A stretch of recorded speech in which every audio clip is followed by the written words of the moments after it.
का भारत। 2030 के भारत की जब भी हम बात करते हैं तो वो सस्टेनेबल डेवलपमेंट गोल्स की बात होती है जो भारत देश को मिले 2030 तक हासिल करने हैं। करीब 17 लक्ष्य है ऐसे, लेकिन तीन खास मुद्दों पर हम अक्सर चर्चा करते हैं। That is no poverty, zero hunger और क्वालिटी एजुकेशन, शून्य गरीबी, शून्य भुखमरी और बेहतर शिक्षा। और इन तीनों ही मुद्दों पर आए दिन नए नए चेहरों के साथ चर्चा करते हैं, उनके विचार जानने की कोशिश करते हैं कि वो आखिर 2030 तक भारत देश वो कहाँ देखते हैं। तो आज जो हमारे साथ मौजूद है, मैं बता दूं, जम्मू कश्मीर से हमारे साथ जम्मू कश्मीर नेशनल कॉन्फ्रेंस के एमएलए नजीर अहमद खान जी मौजूद है। सबसे पहले तो सर आपका बहुत बहुत स्वागत। थैंक यू, बट आपको करेक्शन कर दो, my name is Nazir Ahmad Khan Guraizi, not Nazir Ahmad Khan. Okay ji. तो नजीर अहमद खान कुरैशी जी, जैसे कि हम 2030 के भारत की बात कर रहे हैं, सबसे पहला और सबसे इम्पोर्टेंट सवाल मैं आपसे यही करना चाहूंगी कि आपके नजरिए में 2030 का भारत कहाँ है? 2030 में भारत की स्थिति, भारत की सिचुएशन कैसी होगी हंगर, पावर्टी और एजुकेशन के सेक्टर में, अगर हम देखें? देखिए, भारत जो है वो एक बहुत बड़ा देश है और आज हम फिफ्थ इकोनॉमी है वर्ल्ड की और जी भारत तरक्की कर रहा है। यहाँ चाहे कोई भी सेक्टर हो उसमें हम आगे जा रहे हैं। वी आर पावरफुल नेशन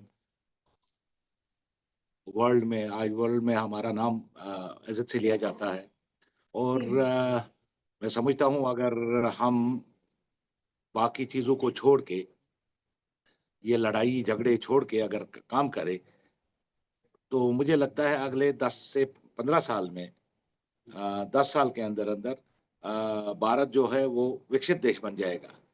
बिल्कुल। एक चाहे वो एग्रीकल्चर सेक्टर में हो, चाहे वो एजुकेशन सेक्टर में हो, हेल्थ सेक्टर में हो, चाहे वो मिलिट्री पावर के हिसाब से हो, तो we are progressing and I hope that अगले 5 से 7 साल 8 साल तक जो हमारे प्राइम मिनिस्टर भी कह रहे हैं कि हम विकसित देशों में शामिल हो जाएंगे।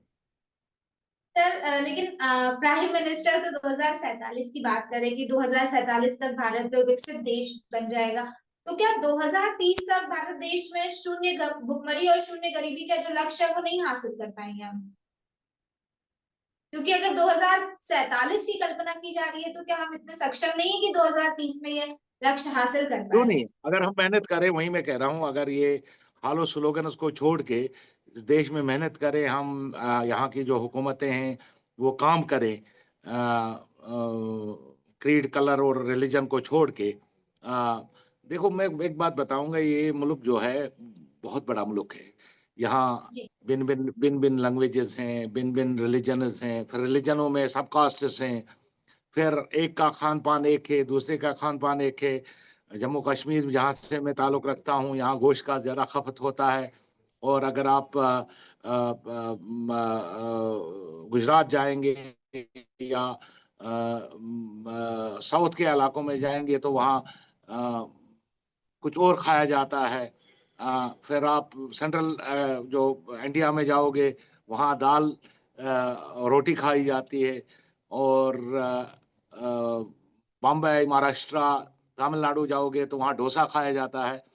तो आपको समझ में आना चाहिए कि अगर आप कोई मुझे ज़बरदस्ती डोसा खिलाना चाहेगा, मैं 1-2 दिन खाऊँगा, तीसरे दिन मैं कहूँगा मैं क्यों खाऊँ? हाँ? और अगर मैं किसी को गोश्त खिलाना चाहूँगा, वो कहेगा यार 1 दिन खाऊँगा ठीक है यार मुझे मज़ा आ गया, दूसरे दिन कहेगा नहीं यार मुझे अपना खान-पान में मज़ा आता है। तो मेरा जी कहने का मतलब है हम सबको मिलकर अगर काम करें, हालो स आप देख लीजिए देश में आज 80,000 ऐसी करोड़ लोगों को मुफ्त राशन दी जाती है। इससे पता चलता है कि देश में गरीबी है और इस दर्जे जी की गरीबी है कि हम फ्री राशन अगर तक़सीम नहीं करें तो बहुत सारे लोग जो हैं वो बगैर खाने के रहेंगे।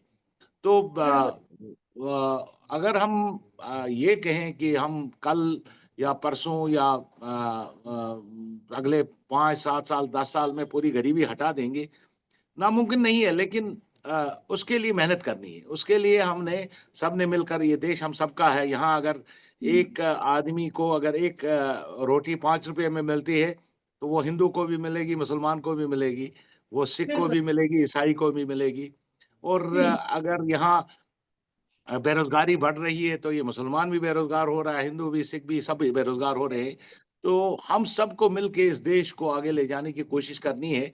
बेशक 47 में जब हम आज़ाद हुए, तो एक सुई नहीं बनती थी यहाँ, हमारे देश में, और उसके बाद तरक्की करते गए। हम के ये कहेंगे कि पिछले 10 सालों में हमने कोई तीर मारा, नहीं। यहाँ आईआईटीज़ बनी, यहाँ आईआईएमएस बने, यहाँ रेलवे लाइनें बिछाई गई, यहाँ हवाई अड्डे तामीर किए गए। ये आहिस्ता, बिल्कुल, आहिस्ता, हाँ, आहिस्ता की मैं गई है, चीज को मार्जिन तरक्की आहिस्ता-आहिस्ता होती बनाए गए, आईआईएम बनाए गए, ठीक है। लेकिन जैसे आपने खुद ने अभी एक चीज का जिक्र किया कि 80 करोड़ लोगों को मुफ्त राशन मिलता है, और ये सिर्फ आप नहीं, जिससे भी हमारी चर्चा होती है, तो ये जो पॉइंट है ये हमेशा सामने आता है कि देश में 80 करोड़ लोगों को मुफ्त राशन दिया जा रहा है, यानी कि इतने लोग अभी भी गरीब है, ठीक है। वहीं दूसरी तरफ अगर हम नीति आयोग की रिपोर्ट्स और अलग अलग रिपोर्ट्स की बात करें, तो वहां पर बताया जाता है कि कई हजार करोड़ लोगों को गरीबी से बाहर निकाला है सरकार ने, ठीक है। तो समझ नहीं आ रहा है ना ये कि एक तरफ सरकार इतने लोगों को मुफ्त में राशन भी दे रही है और दूसरी तरफ कह रही है कि गरीबी भी कम हुई है। तो क्या है? वही मैं आपसे बात कर रहा हूँ। हाँ, तो समाज अगर में भी कम हुई है, अगर समाज। हम विकसित देश की तरफ बढ़ना चाहते हैं, जी। तो मुझे नहीं लगता, अगर पिछले साल अगर 80 करोड़ लोगों को हम मुफ्त राशन दे रहे थे, इस साल कम से कम 2 करोड़ 3 करोड़ लोग कम होने चाहिए थे। और हम ये कहते कि भई हमने 4 करोड़ या 5 करोड़ जो है पॉवर्टी से जो नीचे लोग थे, उनको हमने ऊपर लाया, इसलिए हम अब 75 करोड़ लोगों को राशन देंगे। ठीक है ना? तो फिर अगले साल हम कहते नहीं जी हमने 70 पे पहुँचा दिया, फिर हम कहते, तो इससे मेरी समझ से भी ये बाहर चीज़ है कि एक तरफ से हम कह रहे हैं कि हम ऑनरेबल प्राइम मिनिस्टर साहब कह रहे हैं कि हम 2045 में विकसित देश में शामिल हो जाएँगे, और एक तरफ से हम बेरोज़गारी बढ़ा रहे हैं, बेरोज़गार कह रहे हैं हमारी बेरोज़गारी बढ़ गई है, हम कह रहे हैं कि हम पॉवर्टी लाइन से ऊपर लाने के बजाय हम नीचे जा रहे हैं। तो ये गवर्नमेंट से आपको सवाल पूछना चाहिए कि अगर आप एक तरीके से कह रहे हो कि ये मुल्क तरक्की की राह पे गामज़न है, आगे जा रहा है, तो हमारी गरीबी खत्म क्यों नहीं हो रही है? हम क्यों ऐसे करोड़ लोगों को मुफ्त राशन दे रहे हैं? हम क्यों कह रहे हैं कि नहीं जी ऐसे करोड़ लोग जो हैं वो गरीब की रेखा से नीचे हैं? अगर आप, या तो आप मुफ्त में बाँट रहे हैं, या तो आपको लोगों को खुश करने के लिए देश की तिजोरी को खाली कर रहे हैं। अगर नहीं कर रहे, अगर ये ज़रूरत है कि 80 करोड़ लोग जो हैं मुफ्त राशन के हकदार हैं, तो इसका मतलब है हम हमारा मुल्क आगे नहीं बढ़ रहा है। सर तो ये मुझे ये लगता है कि कंट्रडिक्शन है वो दोनों तरफ से है। वो मुफ्त राशन देने की आपकी बजाय आवाज़ जैसे, बिल्कुल कम हो रही है। जी, आवाज आ रही है अब आपको मेरी? नहीं, ऑडिबल नहीं है आप। अब सुन पा रहे हैं आप मेरी आवाज सर? हाँ, आप ठीक है। जी। हाँ, तो सर मैं ये कह रही थी, जिस तरह से 80 करोड़ लोगों को मुफ्त में राशन दिया जा रहा है, कहीं ना कहीं उसके बाद लोगों की भी ये मानसिकता हो गई कि मुफ्त में राशन मिल रहा है तो हम मेहनत क्यों करें। तो ऐसा नहीं करना चाहिए सरकार को कि मुफ्त राशन की बजाय रोजगार देना चाहिए। कहीं ना कहीं तमाम, अगर मैं विपक्षी पार्टियों की भी बात करूं, तो इस चीज पर हमेशा आरोप लगाए जाते हैं कि जो सरकार है वो मुफ्त राशन देकर लोगों को हैंडीकैप बना कर रही है। मुझे एक मेरे दोस्त ने कहानी सुनाई, अगर आप सुनना चाहें तो मैं बता दूँ। बताइए। He was MLA in from Nubra. तो उसने हम्म। कहा, जब पहले-पहले हमारी जब फौजी सेशन में चली गई, तो कुछ ट्रुप्स की तादाद ज़्यादा थी, तो एक गाँव था वहाँ नोबरा के अंदर, जो सेशन ग्लेशियर के बिल्कुल बेस कैंप में था। वहाँ के 40, वहाँ छोटे-छोटे गाँव होते हैं, 30-40 घर थे वहाँ, तो वहाँ के जो कर्नल साहब थे, उन्होंने उनको बताया कि भई तुम लोग खाना क्यों बनाते हो? हमारे पास इतनी राशनज़ आती है, तो हमारी ज़ाया हो जाती है, इसलिए बेटर है हाँ। आप लोग हमसे राशन ले लो और खाओ। तो उन्होंने अपनी ज़मीनें जोतना छोड़ दिया। 6 साल, 7 साल के बाद हमें ट्रूप्स की ज़रूरत कम पड़ गई, तो हमने उस यूनिट को वहाँ से उठाया कि वो भई अब हम यहाँ पर इस जगह पे ट्रूप्स की ज़रूरत नहीं है। तो 7 साल जी। के बाद वो अपनी ज़मीनें जोत नहीं सके, क्योंकि वो बंजर हो चुकी थी और उनको मुफ़्त खोरी की आदत हुई थी। तो मुझे वो कह रहा था कि वो लेह में आके भीख माँगते थे कि भाई तो आपकी बात सही है कि अगर हम मुफ़्त खोरी की आदत डालें, हर जी। चीज़ में भी, बिजली भी मुफ्त है, राशन भी मुफ्त है, तेल भी मुफ्त है, तो फिर मुझे काम करने की क्या ज़रूरत है? तो जब मुझे काम करने की ज़रूरत नहीं है, तो देश आगे कैसे बढ़ेगा? तो देश आगे कैसे बढ़ेगा? अगर हम मेरा क्या कंट्रीब्यूशन है इस देश को आगे बढ़ाने के लिए? मेरा ये कंट्रीब्यूशन है कि मैं मेहनत करूँ और रोज़गार कमाऊँ। जब रोज़गार ही हाँ, आपके पास नहीं है, इसका मतलब है आप मुफ्तखोरी की आदत डाल रहे हैं। अगला आदमी कह रहा है मुझे काम ही नहीं करना चाहिए यार, मुझे गवर्नमेंट तो राशन फ्री दे रही है और मुझे काम करने की क्या ज़रूरत है? और जब काम करने की ज़रूरत नहीं पड़ी तो वो बेकार हो जाएगा और बेकार जब हो जाएगा तो उसको ज़ंग लगेगा और ज़ंग लगा तो वो क उसका मामला ही तमाम हो गया। तो हम क्या ये कह सकते हैं हम विकसित देशों में शामिल हो जाएँगे और आगे 2000 जो ऑनरेबल प्राइम मिनिस्टर का ख्वाब है कि 2045 में ये देश उसी का ख्वाब नहीं है, ऑनरेबल प्राइम हम सबका ख्वाब होना चाहिए कि ये मुल्क जो है विकसित देशों में शामिल हो बिल्कुल, जाए।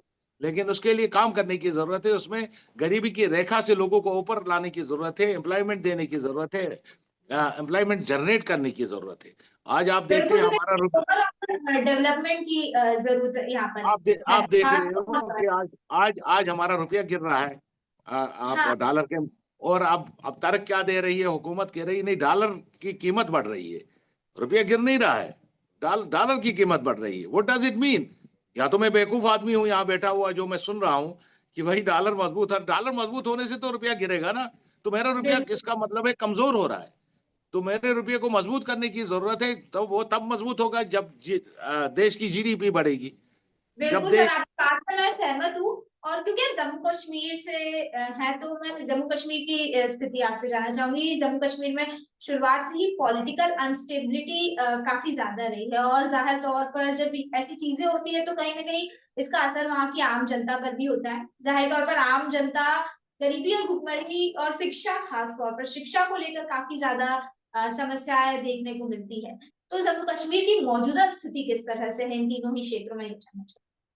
देखिए, आप आंकड़े अगर निकाल के देखेंगे 2019 से पहले ये रियासत जो थी, चाहे वो एजुकेशन सेक्टर था, हेल्थ सेक्टर था, 2 सेक्टरों की जो आपने बात की, हेल्थ सेक्टर में और एजुकेशन सेक्टर में सबसे आगे थी देश में। शायद गुजरात से भी आगे थी, जिस गुजरात का हमारी बीजेपी वाले ज़िक्र करते हैं कि गुजरात जो है वो गुजरात मॉडल का ज़िक्र करते हैं। तो ये जी, रियासत जो थी ये इन सेक्टरों में सबसे आगे थी और आज रोज़गार जहाँ तक रोज़गार का मसला था, आप देख लीजिए हमारे आंकड़े कब क्या थे वो तब और आज क्या है। आज आपके पास 46% बेरोज़गारी है कि 36% आई डोंट नो मैं गलत फ़िगर नहीं दे सकता हूँ। परहैप्स इट इज़ 46 कि 36 जबकि उन दिनों सा 17-15 से ऊपर नहीं जाती थी यहाँ की जो बेरोज़गारी की जो ये था। उसके जी, अलावा आप देखें एजुकेशन सेक्टर में हम कहाँ पहुँच गए। आज हम गुजरात क्या, हम उन स्टेटों से भी पीछे पहुँचे हैं कि जो नॉर्थ ईस्ट की स्टेटें हैं या यूपी से हम पीछे चले गए, हम ये क्या कहते हैं, राजस्थान से पीछे चले गए। हेल्थ सेक्टर में आप देखेंगे हम पीछे चले गए, तो इससे आपको पता लगेगा कि यहाँ क्या बदलाव हुआ है। और अब एक मैं कहूँगा लगड़ी-लूली हुकूमत ही आई है, जिसके पास डुअल पावर है और घर में अब 2 वो मालिक बन जाते हैं घर के 2 मालिक। तो एक कह जी। रहा है मुझे कमरा बनाना है, दूसरा कह रहा है कमरे को उजाड़ना है। और कमरा को बनाने वाला कह रहा है बनाऊँगा, उजाड़ने वाला कह रहा है उजाड़ूँगा, ना वो कमरा उजड़ता है, ना बनता है। तो उस हालत और में ये इससे स्टेट है सब। फँस जाती ये है। इस वक़्त वो उस हालत में ये स्टेट है। ये हमेशा देश का हिस्सा थी, जम्मू कश्मीर और देश का हिस्सा रहेगी। मुझे आश्चर्य हो रहा है कि कह रहे थे 370 खत्म करने के लिए इसलिए खत्म किया जा रहा है क्योंकि यहाँ के लोगों को बेरोज़गारी है। यहाँ हम इन्वेस्टमेंट लाना चाहते हैं, यहाँ हुँ, बेरोज़गार लोगों को रोज़गार देना चाहते हैं। आज आप आके यहाँ आम नौजवान से बात कीजिए कि आपकी क्या स्थिति है, तो आपको मालूम लगेगा कि वो मोबाइल हाथ में लिए हुए सुबह बैठता है और शाम को घर वाले माँ-बाप से खाना खा के फिर ड्रग्स की तरफ चला जाता है। जब वो सोचता है कि मैं पीएचडी करके, एमए करके, एमकॉम करके बीए करके, बीएड करके घर में बैठा हूँ और मुझे कोई काम नहीं मिल रहा है, तो फिर वो ड्रग्स की हुँ। तरफ चला जाता है। बिल्कुल, बिल्कुल। और सर, बेरोज़गारी की समस्या तो मैं कहूँ कि सिर्फ़ जम्मू कश्मीर में ही नहीं बल्कि देश के हर इलाके में है। हालांकि चाहे फिर वो उत्तर प्रदेश हो, बिहार हो, वेस्ट बंगाल हो, जहां भी हम लोगों से बात करते हैं सबसे बड़ी समस्या यही सामने निकल कर आती है कि देश में बेरोजगारी काफी ज्यादा है। आज के युवाओं को उस हिसाब से रोजगार नहीं मिल पा रहा, और दूसरी चीज शिक्षा भी उस तरीके की नहीं है जिस तरीके की होनी चाहिए। अगर आप शिक्षा लेने जाओ तो शिक्षा महंगी इतनी हो गई है कि हर कोई उसे अफोर्ड नहीं कर पा रहा है। जो लोग पढ़ के बैठे उन्हें रोजगार नहीं मिल पा रहा, तो बड़ी समस्या है देश में। हालांकि आपने बहुत सारी अच्छी अच्छी बातें बताई, और एक सबसे बड़ी बात बताई कि सब मिलजुल कर अगर आगे आएंगे, सब अपनी अपनी जिम्मेदारी समझकर मेहनत कर कर काम करेंगे, तो जाहिर तौर पर देश का विकास होगा। और हम उम्मीद करते हैं कि जल्दी देश का विकास हो और जो ये तमाम लक्ष्य मिले भारत देश को 2030 तक हासिल हो सके। बहुत बहुत धन्यवाद। Thank you.